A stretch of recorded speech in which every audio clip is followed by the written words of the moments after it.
The WNBA has seen record-breaking numbers this season in viewership, ticket sales, merch sales, and just overall growth of the league. The WNBA has called for growth for several years. Taking a look back at the last 20 years, they've unfortunately been met with a stalemate, but enter 2024 and the Caitlin Clark effect. So if we take a look at this line chart, we can see the dip in 2021 because of COVID, and then this huge spike in 2024. And the Fever are going to be over 200,000 higher than the next highest total attendance in league history.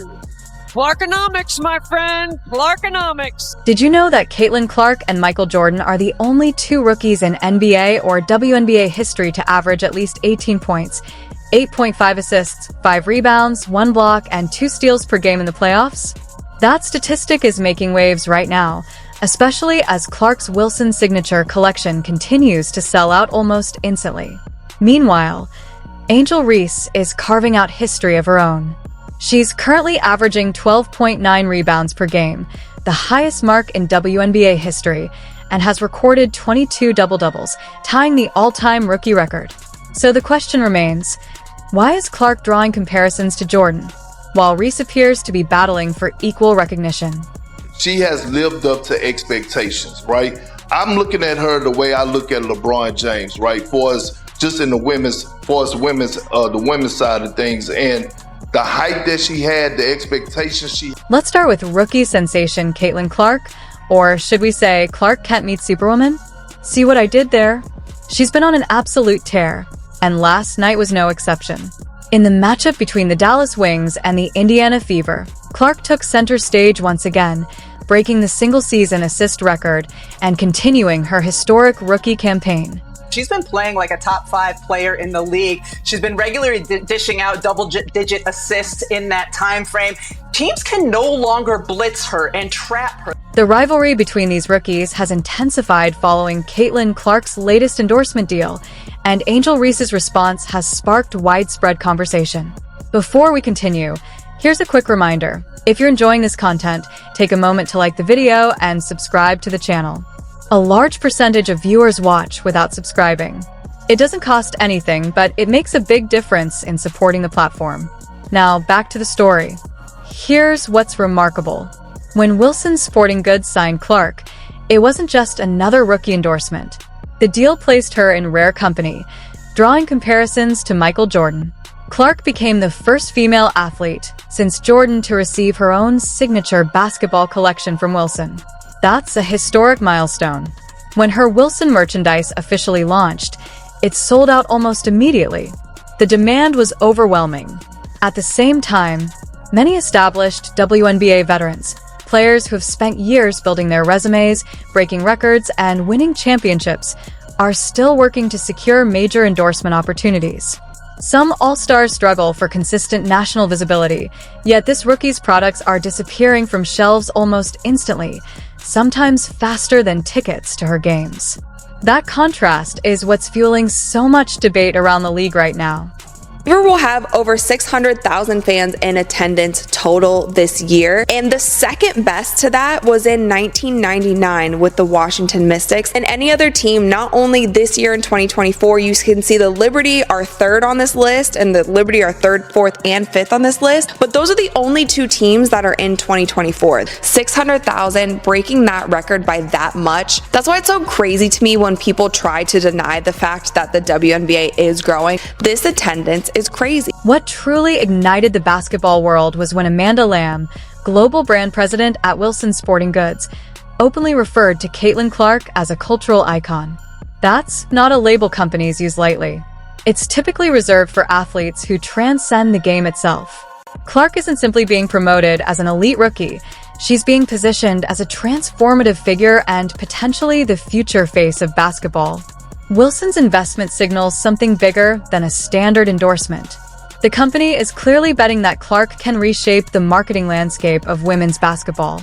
The numbers tied to her marketability are just as eye-opening. She has been ranked among the most marketable athletes in the world, reportedly 4th overall, placing her ahead of global superstars like Lionel Messi and Cristiano Ronaldo, both of whom command massive international fan bases.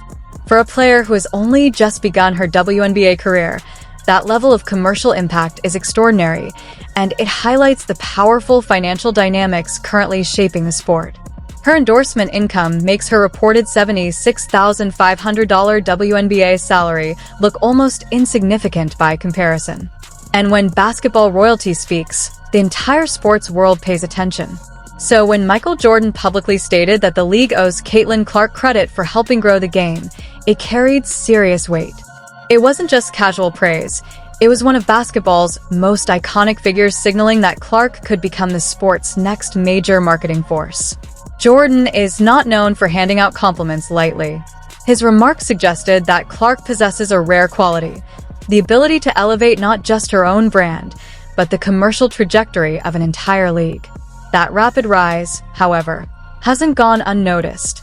Veteran players who have spent years building their reputations are now watching as Clark's stardom accelerates at an unprecedented pace, sometimes overshadowing the long journeys of those who came before her. Imagine spending a decade breaking records and fighting for visibility, only to watch a rookie immediately draw comparisons to Michael Jordan. The conversations happening behind the scenes aren't just about jealousy. They're about frustration with a system that, for years, failed to fully value its veterans, until Caitlin Clark arrived and demonstrated just how marketable women's basketball can be. Challenging that imbalance, Angel Reese has responded in her own way, through performance. While Clark was securing historic endorsement deals, Reese was quietly building a historic resume on the court, recording 22 double-doubles as a rookie. Take a moment to process that: 12.9 rebounds per game. That's not just impressive for a first-year player. That's elite production by any standard. Yet despite Reese's production, the spotlight often shifted elsewhere. The competitive tension between Caitlin Clark and Angel Reese didn't emerge overnight. Their rivalry dates back to their college matchups, laying the groundwork for the narrative that followed them into the pros. After a Chicago Sky victory, Reese posted, and later deleted, a tweet highlighting that Clark's team was receiving charter flights at the start of the season while Chicago was not. Even though the post came down quickly, the point resonated. The issue, in Reese's view, wasn't just about basketball, it was about visibility, treatment, and how credit is distributed. Reese has been vocal about pushing back against the idea that one player alone is responsible for the sport's rise. She's emphasized that women's basketball has been thriving for years and that its growth reflects the efforts of many athletes, not just a single name. The debate intensified further during the on-court incident involving Kennedy Carter, who made shoulder contact with Clark during a game. The play sparked a massive online reaction. Some fans called for greater protection for Clark, while others, including Whoopi Goldberg, dismissed the outrage and urged people to move on. By that point, the conversation had clearly grown beyond basketball, touching on fairness, perception, and the broader narrative shaping the league. Reese appeared to align with those who felt Clark shouldn't be treated with special protection. Even in the unrivaled league, Angel Reese couldn't avoid criticism. In her debut, she posted 10 points, 12 rebounds, and 4 assists, a strong all-around performance.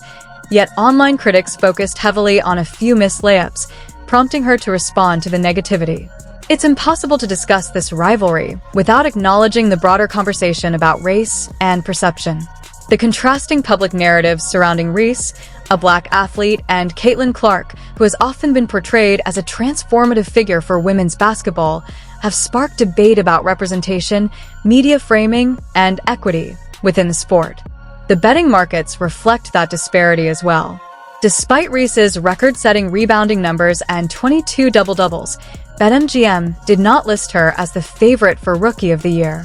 Even with historic production, she has continued to battle for the same level of recognition and narrative support. Then Charles Barkley weighed in forcefully, criticizing what he viewed as pettiness from some players.